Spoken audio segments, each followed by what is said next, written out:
Prince Harry and Meghan Markle have sat down for their first joint interview since Oprah Winfrey, but the new CBS sit-down has polarised royal watchers.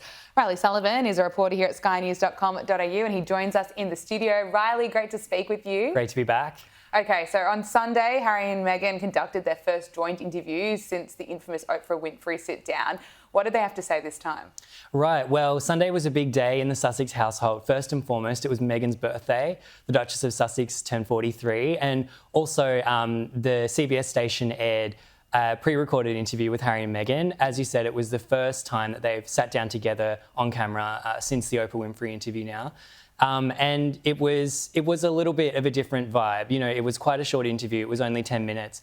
And ostensibly, the point of the sit-down was really to emphasise a new initiative by the Archewell Foundation about online safety. And Meghan did hint a little bit about some of her experience, you know, with online abuse, and she hinted at her trauma in the royal family.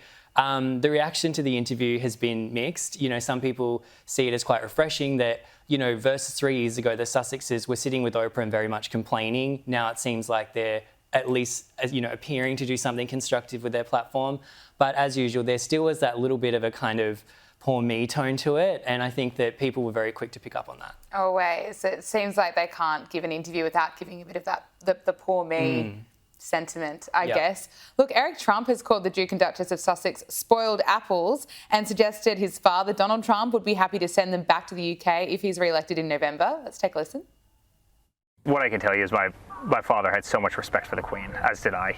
My mom knew so many of them for years. I think you probably know that. Had a great relationship with Diana and everyone else. And, you know, that's a very sacred kind of institution. And you can happily have those two back. We'll happily send them back from America. You can have them back over here. But I'm not sure if you guys want them any more than we might not want them anymore. They feel like they're on a little bit of an island of their own. But listen, you can always have bad actors in anything. You can always have, you know, spoiled apples and in every orchard, but the institution of the royal family is beautiful, and it's something that's really actually admired by a lot of Americans, and I think that should be protected.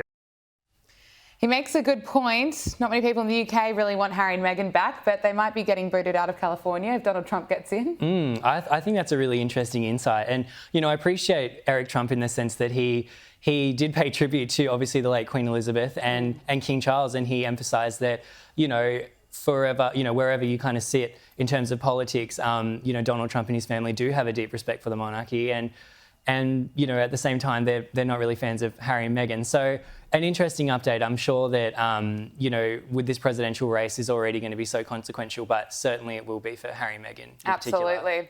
Harry and Meghan are also set to embark on another unofficial royal tour, this time to Colombia. What do we know about the visit? Right, well, this is the sort of long-awaited next step after the Nigeria trip. Of course, that was their first unofficial royal tour that looked very official. I mean, you know, when you look at the photos from the Nigeria trip, you would be hard-pressed to sort of spot a difference between the photo ops they did and what the actual royals do. So I'm sure this trip to Colombia will be very much the same. They're there at the invitation of Francia Marquez, who is the Vice President of Colombia. Once again, this is an example of the Sussexes using their personal relationships with some very high-profile people to sort of broker these trips.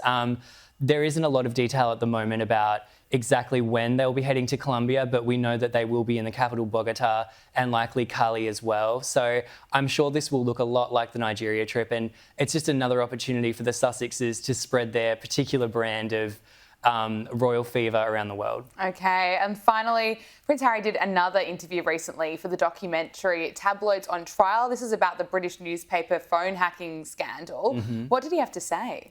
Right, well, this Tabloid's on Trial documentary, Harry sat down for this a few months ago. Of course, this is really a major focus of his life. As we've often discussed on this show, he has poured millions of dollars into legal battles in the UK, trying to hold, you know, British tabloid newspapers accountable for allegedly invading his privacy. And of course, the most famous example of that was the phone hacking case. Allegedly, you know, within the palace, there's frustration from Prince William. He's really sick of not only Harry's attitude towards towards the press, but also in particular the fact that he's brought up Princess Diana in this documentary.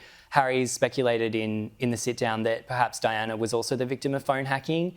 And from William's point of view, you know, he's really sick of this because this is a recurring theme now for Harry when he's in court and also talking to the media, trying to drum up sympathy. He's drawing parallels between his life and Meghan's life with Princess Diana's life. And I think it's kind of apples and oranges. Like, to borrow a phrase from Eric Trump, you know, I don't think it's necessarily fair to compare what they've been through to Princess Diana. And you can understand from Will's point of view, he's like, look, you know, this is our mother.